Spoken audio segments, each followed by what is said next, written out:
Hola amigos, les habla y se la creyó. En esta nueva ocasión les traigo un nuevo top, en este caso de las 10 peores películas de la década del 2000, incluyendo los 10 años en mi top verdadero. ¿Porque digo que es verdadero? Muchos en sus tops incluyen películas clase B, o películas de la televisión y de bajo presupuesto, que claramente tienen más chances de ser malas. En mi top, yo solo incluiré películas que son de estreno de cine, que probablemente hayamos ido a ver de chicos o nos hayan llevado a ver. Bueno, sin más que agregar, comencemos. Número 10. La niebla. En raras ocasiones, un remake suele ser mejor que la película original.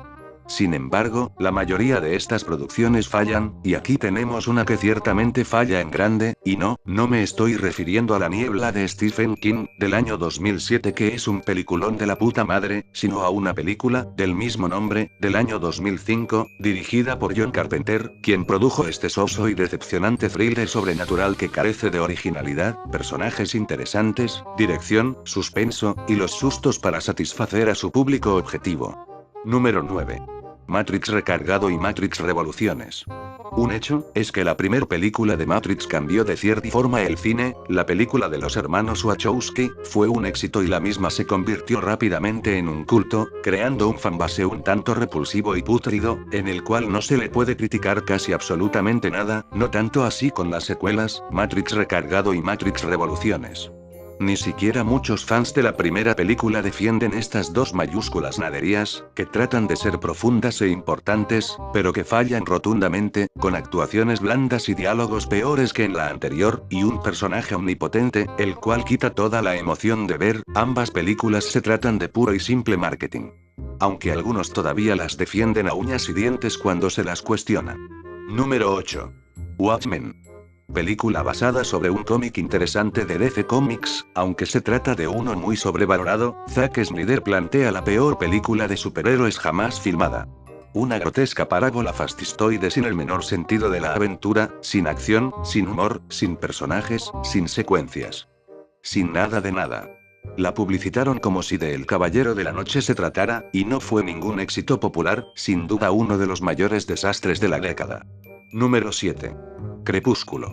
Esta es una película a la cual seguro muchos fueron arrastrados al cine por sus novias, allá por el año 2008, y es una película a la cual no se le podía decir nada, porque si no te caía el extenso fandom de adolescentes y sobre todo quinceañeras púberes que adoran esta basofía cinematográfica conocida como Crepúsculo. Está bien, le doy un poco de crédito al libro, aunque la prosa y el lenguaje es muy pobre, al nivel de J.K. Rowling, pues está pensada para una audiencia joven. Al menos no es tan mala como la película, donde absolutamente ningún personaje transmite sentimiento alguno, o emoción alguna. Parece una película actuada por el T-800 de Terminator. Kristen Stewart pone la misma cara de póker desde el inicio hasta el final de la película, eso sin mencionar los diálogos trillados y cursis que tiene, propio de una telenovela quinceañera. Nada más que agregar.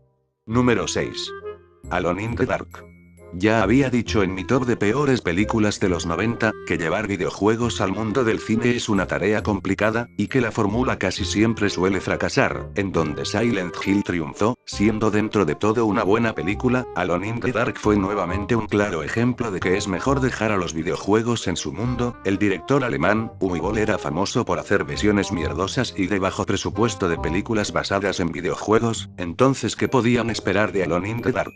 No solo se destaca por tener poca relación con el videojuego, sino que también por sus malas actuaciones, en particular, Tara Reid, pésima dirección, ridículos diálogos, numerosos errores de edición, torpes escenas de acción y un desordenado guión. Número 5. El gato en el sombrero.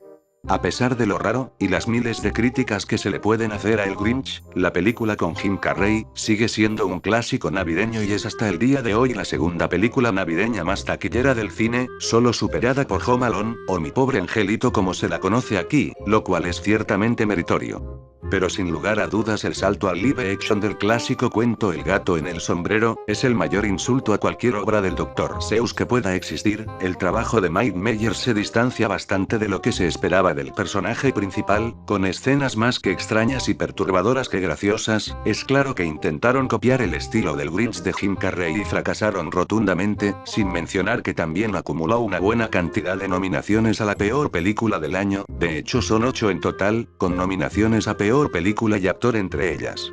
Número 4.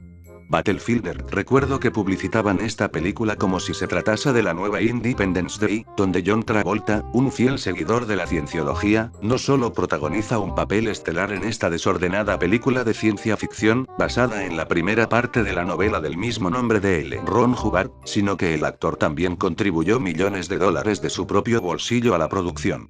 Por su título, actores y el marketing de la película en sí, parecía que se perfilaba a ser un éxito, pero terminó siendo un tremendo fracaso crítico y comercial, que se destaca irónicamente por la mala actuación del propio Travolta, un inepto trabajo de cámara, diálogos cursi, efectos especiales que no son para nada espectaculares y un guión mal concebido cargado de inconsistencias narrativas.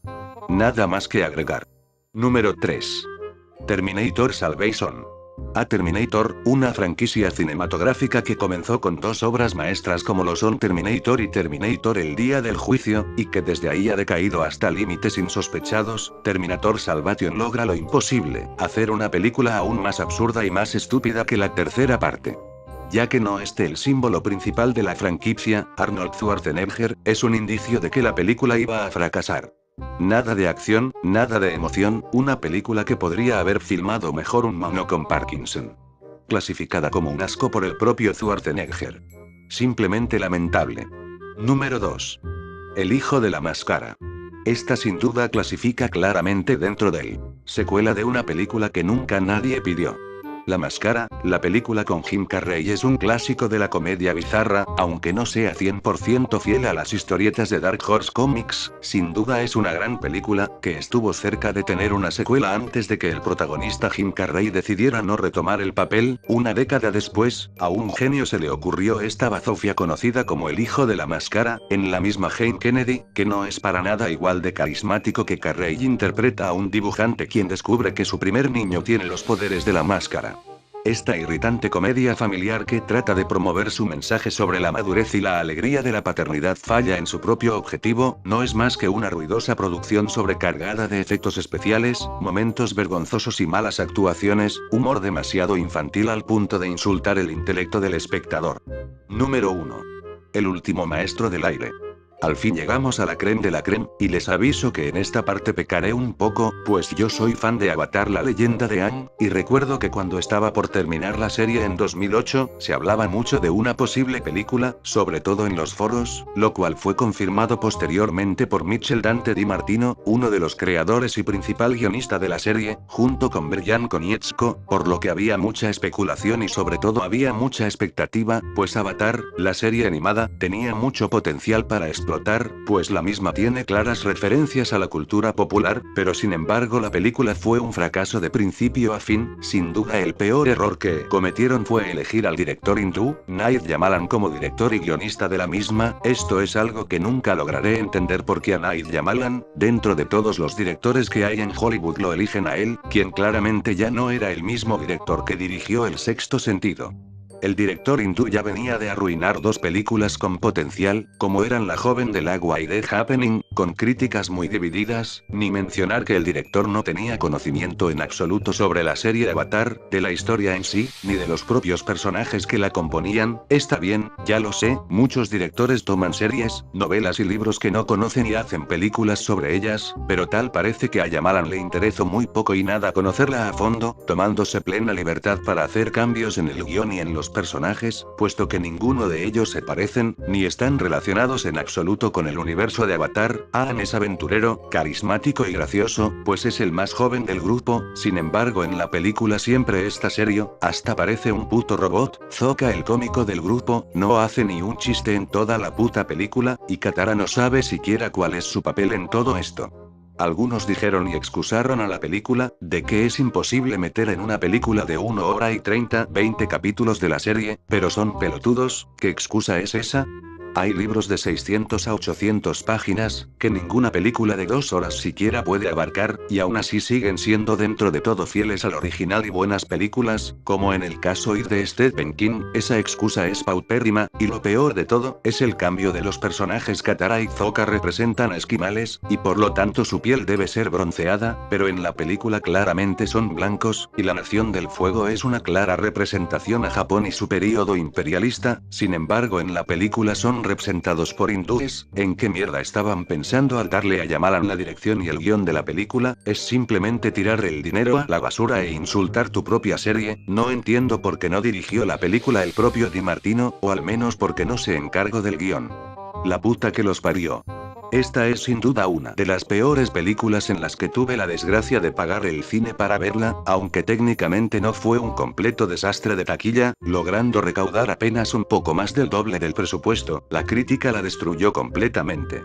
Por suerte parece que Netflix está preparando una versión live action de La leyenda de Aang, esperemos que ellos tampoco la caguen.